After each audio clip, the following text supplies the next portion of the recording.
आज हम श्रीमद् भगवत गीता के अध्याय 14 गुणत्रय विभाग योग का श्लोक 22 देखते हैं।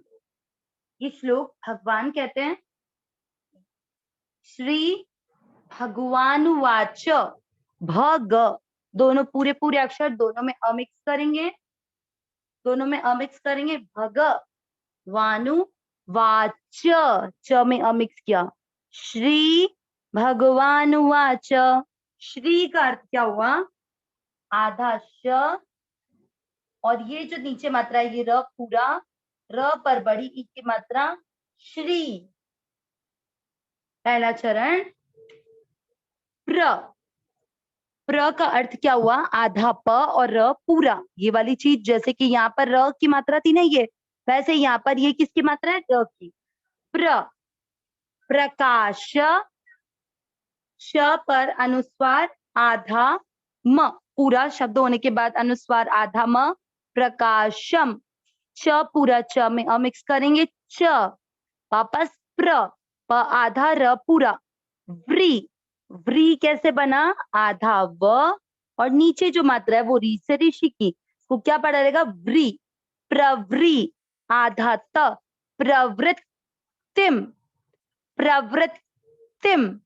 देखिए इस पे आप स्टॉप करेंगे क्योंकि ये आधा अक्षर जो होता है ना, तब ये इसका उच्चारण प्रॉपर बैठता है। प्रवृत्तिम च, ये कैसे बना? आधा त और टी, इसको इधर देखेंगे पास में छोटी सी लाइन है, आधा त एक पूरा त आपको दिख ही रहा है, उस पर टी की मात्रा लगाई और ये बन गया पहला चरण। वापस श्री भगवान उवाच, प्रकाशम च प्रवृत्तिम च।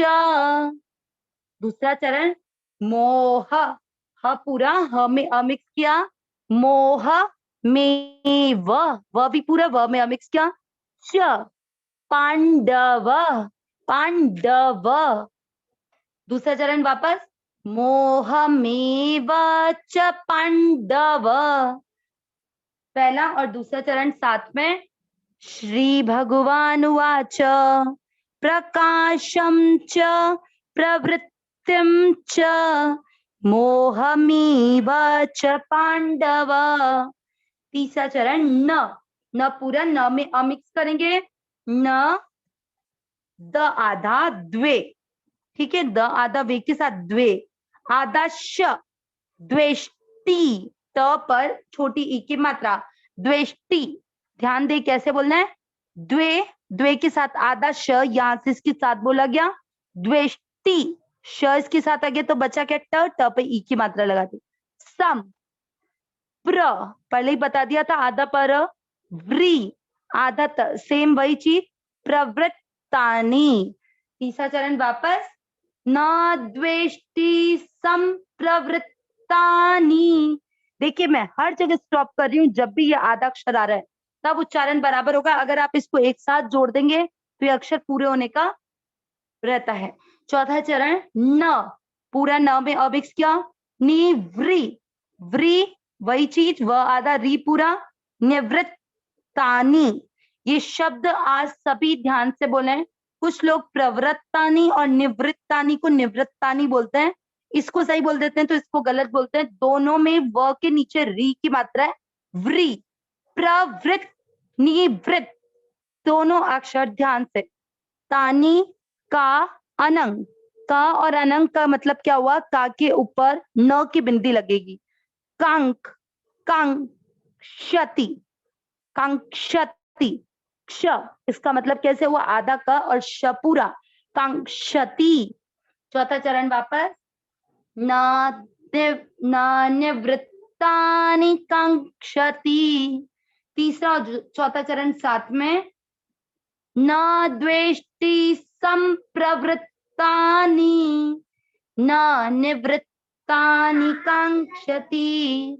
पूरे श्लोक का उच्चारण एक साथ। श्री भगवान उवाच, प्रकाशम च प्रवृत्तिम च मोहमेव च पांडव न द्वेष्टि संप्रवृत्तानि न निवृत्तानि कांक्षति।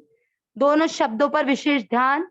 प्रवृत्त, निवृत्त, वापस श्री भगवानुवाच प्रकाशं च प्रवृत्तिं च मोहमेव च पाण्डव न द्वेष्टि संप्रवृत्तानि न निवृत्तानि कांक्षति।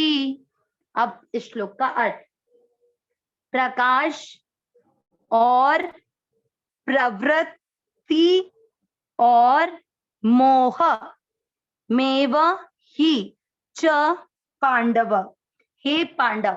यहाँ पर पांडव शब्द के द्वारा भगवान अर्जुन को संबोधित कर रहे हैं। अर्जुन ने जब ये बात पूछी थी कि जो अपनी ये जो जिन्होंने देह से अपना संबंध विच्छेद कर जन्म मृत्यु से अपने आप को अलग कर लिया, जिससे मतलब उसके दुख को उन्होंने अनुभव नहीं किया, जिससे वह अमरता को प्राप्त कर सकते हैं, इस तरह से उन्होंने तीनों गुणों को अतिक्रमण किया, तो उनका क्या क्या आचरण होता है। तो भगवान अर्जुन के इस प्रश्न का उत्तर देते हैं कि जो मनुष्य अपने तीनों गुणों से अतिक्रमण पा लेते हैं वो प्रकाश, प्रवृत्ति और मोह पांडव। अब क्या आगे मतलब, न द्वेष्टि संप्रवृत्तानि, अगर ये सभी उसमें अच्छी तरह से प्रवृत्त हो जाए, किसमें, गुणातीत मनुष्य में। यहाँ पर मोह, म और एव शब्द अलग करेंगे। एव किसके अंदर, जो गुणातीत मनुष्य उसमें अगर प्रकाश, प्रवृत्ति और मोह अच्छी तरह से प्रवृत्त हो जाए, उसमें आ जाए, तो न द्वेष्टि, वो उनसे द्वेष नहीं करता है, न निवृत्तानि कांक्षति, और निवृत्त होने पर भी वो वापस से उन्हें पाने की इच्छा नहीं करता। देखिए ये कौन कौन से गुण के बारे में बता रहे हैं, प्रकाश, प्रवृत्ति और मोह। कहने का तात्पर्य है कि जब भगवान की आराधना करते हैं उस समय पर अगर उन्हें प्रकाश प्राप्त होता है तो उस समय उनको उस चीज की ना तो मतलब इच्छा रहती है, ना उससे द्वेष रहता है। कई बार हमें भगवान का पाठ करते हुए जब आपका मन, उसमें अंतर मन में अलग प्रकार के द्वंद्व चलते रहते हैं, जैसे कभी प्रकाश आया, कभी किसी कार्य में हम प्रवृत्त हो गए, कुछ कार्य करते हुए सोचने लग जाते हैं, और कुछ मोह आ जाता है, किसी के प्रति प्रेम आ जाता है। ये सब चीजें हम पाठ करते हुए जब भी अपने भगवान की आराधना कर रहे हैं उस समय या तो प्रकाश जागृत होता है, या किसी कार्य में प्रवृत्त हो जाता है, या फिर उस समय आपको कोई मोह हो जाता है।